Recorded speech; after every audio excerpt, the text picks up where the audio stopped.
دوستو، اسلام کے پیارے نبی حضرت محمد مصطفیٰ صلی اللہ تعالی علیہ وسلم کے تیسرے خلیفہ کا نام عثمان تھا۔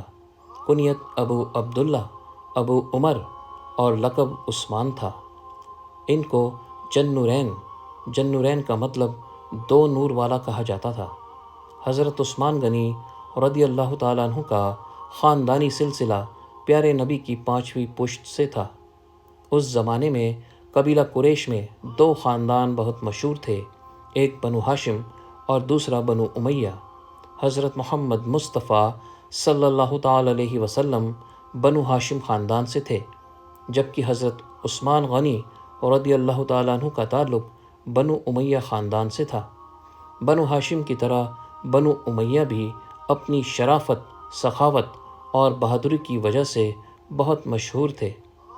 قریش کا قومی جھنڈا، جسے عقاب کہتے تھے، اسی خاندان کے پاس رہتا تھا۔ آپ کی مشہور لڑائی جنگ فجار میں اسی خاندان کا مشہور سردار حشو بن امیہ فوج کا سردار بنایا گیا تھا۔ حالانکہ اس زمانے میں مکہ والوں میں پڑھنے لکھنے کا چلن نہیں تھا، لیکن چلن کے خلاف حضرت عثمان غنی رضی اللہ تعالیٰ عنہ کو پڑھنے لکھنے کا شوق بچپن سے ہی تھا۔ اسی وجہ سے آپ کی گنتی مکہ کے پڑھے لکھے لوگوں میں ہونے لگی۔ آپ کا تعلق چونکہ ایک مالدار پریوار سے تھا، اس لیے بچپن بہت ہی ٹھاٹ باٹ کے ساتھ آرام سے گزرا۔ آپ شروع سے ہی نیک، سچے، ایماندار اور دوسروں کے ہمدرد تھے۔ آپ نے بھی مکہ کے چلن کے مطابق تجارت شروع کر دی اور بہت جلد کافی ترقی بھی کی۔ اس وجہ سے مکہ کے بڑے بڑے تاجروں میں آپ کی گنتی ہونے لگی۔ لیکن اتنی دولت کے بعد بھی آپ میں گھمنڈ رتی بھر نہیں تھا۔ سادگی بھرا جیون گزارتے تھے، ضرورت مندوں اور محتاجوں کی مدد بخوب کیا کرتے تھے۔ پیارے دوستو، آج کی اس ویڈیو میں ہم آپ کو حضرت عثمان غنی رضی اللہ تعالیٰ عنہ کی سخاوت کا ایک بہت ہی مشہور واقعہ بتائیں گے، لہٰذا آپ لوگوں سے گزارش ہے ہماری اس ویڈیو کو پورا ضرور دیکھیں۔ دوستو، حضرت ابو بکر صدیق رضی اللہ تعالیٰ عنہ کے دور میں ایک شخص ملک شام سے سفر کرتا ہوا مدینہ آیا اور حضرت ابو بکر صدیق رضی اللہ تعالیٰ عنہ کی بارگاہ میں حاضر ہوا اور عرض کرنے لگا، حضور آپ مسلمانوں کے سردار ہیں اور مالدار بھی ہیں، اور کہنے لگا، حضور میرے اوپر قرضہ چڑھ گیا ہے، میری مدد کریں۔ اس کے بعد حضرت ابو بکر صدیق رضی اللہ تعالیٰ عنہ اس شخص کو اپنے گھر لے گئے۔ وہ شخص کہتا ہے کہ باہر سے دروازہ بہت خوبصورت تھا، لیکن گھر کے اندر ایک چارپائی بھی نہیں تھی۔ کھجور کے درخت کی ایک چٹائی بچھی ہوئی تھی اور وہ بھی پھٹی ہوئی۔ اس کے بعد حضرت ابو بکر صدیق رضی اللہ تعالیٰ عنہ نے اس شخص کو چٹائی پر بٹھایا اور اس شخص سے کہنے لگے، میں تمہیں ایک عجیب بات بتاؤں؟ وہ شخص بولا، جی بتائیے۔ حضرت ابو بکر صدیق رضی اللہ تعالیٰ عنہ نے اس شخص سے کہا کہ میں نے 3 دن سے ایک اناج کا دانہ نہیں کھایا، میں کچھ کھجور کھا کر گزارا کر رہا ہوں۔ وہ شخص کہنے لگا، حضور میں اب کیا کروں، میں بہت دور سے امید لگا کر آیا ہوں۔ اس کے بعد آپ نے اس شخص سے کہا، تم عثمان غنی رضی اللہ تعالیٰ عنہ کے پاس چلے جاؤ۔ اس شخص نے کہا، مجھے تو بہت سارے پیسے چاہیے تھے۔ اس کے بعد حضرت ابو بکر صدیق رضی اللہ تعالیٰ عنہ نے اس شخص سے کہا کہ تمہاری سوچ وہاں ختم ہوتی ہے جہاں حضرت عثمان غنی رضی اللہ تعالیٰ عنہ کی سخاوت شروع ہوتی ہے۔ اس کے بعد آپ نے کہا، تم جاؤ ان کے پاس، وہ ضرور تمہاری مدد کریں گے۔ وہ شخص بولا، کیا میں وہاں آپ کا نام لوں کہ مجھے امیر المؤمنین حضرت ابو بکر صدیق رضی اللہ تعالیٰ عنہ نے بھیجا ہے؟ آپ نے فرمایا، اس کی ضرورت نہیں پڑے گی، صرف اتنا بتا دینا کہ میں ایک قرض دار ہوں اور رسول اللہ صلی اللہ تعالیٰ علیہ وسلم کا نوکر ہوں۔ وہ شخص بولا کہ وہ ثبوت مانگیں گے۔ آپ نے فرمایا، عثمان مدد کرتے وقت دلیل یا ثبوت نہیں مانگا کرتے۔ عثمان اللہ کی راہ میں دیتے ہوئے پوچھ تاچھ نہیں کرتے اور سخاوت کرتے وقت ٹٹولنا عثمان کی عادت نہیں۔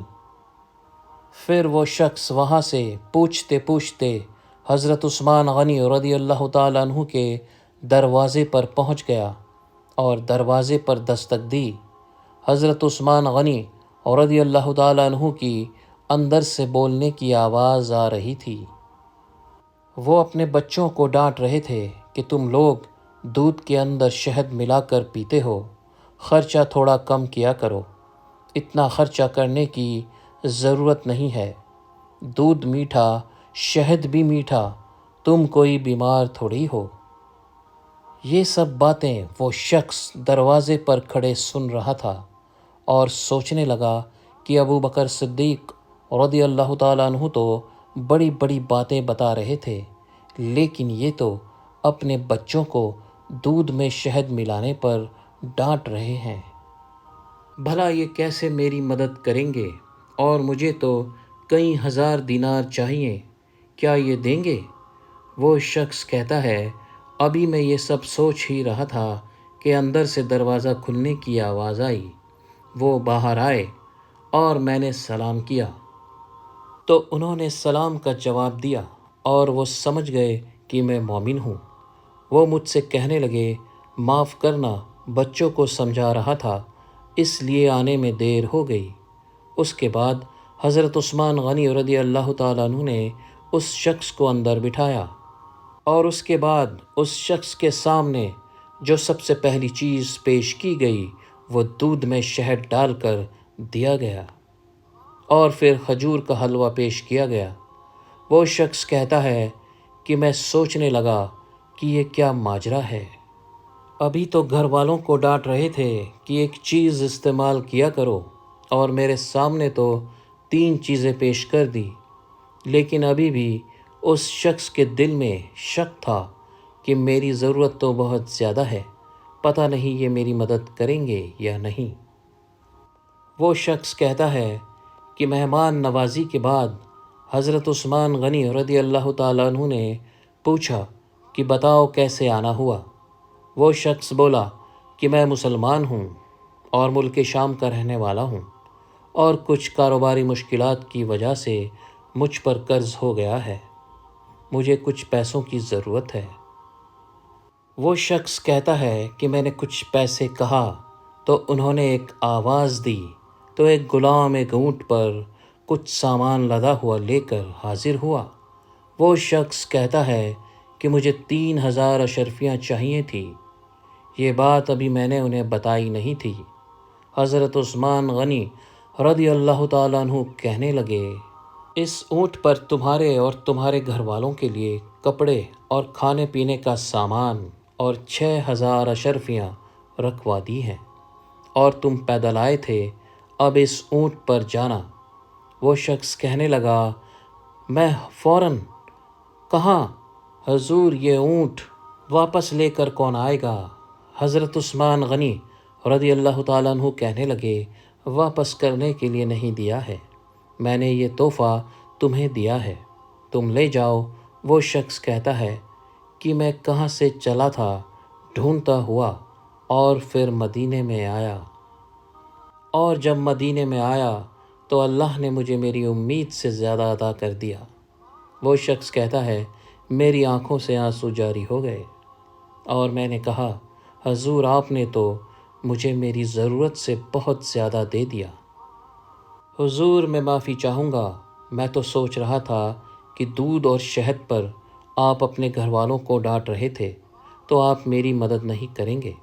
اس کے بعد حضرت عثمان غنی رضی اللہ تعالیٰ عنہ نے کہا کہ اللہ تعالیٰ نے جو دولت عثمان کو دی ہے وہ اس لیے نہیں دی کہ عثمان کی اولادیں ایسی مستی کی زندگی گزاریں، میرے اللہ نے مجھے دولت دی ہے تاکہ میں محمد مصطفیٰ صلی اللہ تعالیٰ علیہ وسلم کے نوکروں کی نوکری کروں۔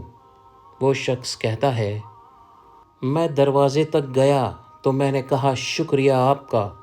اس شخص نے ابھی بتایا نہیں تھا کہ مجھے حضرت ابو بکر صدیق رضی اللہ تعالیٰ عنہ نے بھیجا ہے۔ حضرت عثمان غنی رضی اللہ تعالیٰ عنہ کہتے ہیں کہ شکریہ ابو بکر صدیق رضی اللہ تعالیٰ عنہ کا کرنا جس نے تمہیں یہ راستہ دکھایا ہے۔ وہ شخص کہتا ہے کہ حضور آپ کو تو میں نے ابھی بتایا ہی نہیں تھا کہ مجھے کس نے یہاں بھیجا ہے۔ تو حضرت عثمان غنی رضی اللہ تعالیٰ عنہ مسکرا کر کہنے لگے، چھوڑو، آپ کا کام ہو گیا، ان سب باتوں میں نہ پڑیں۔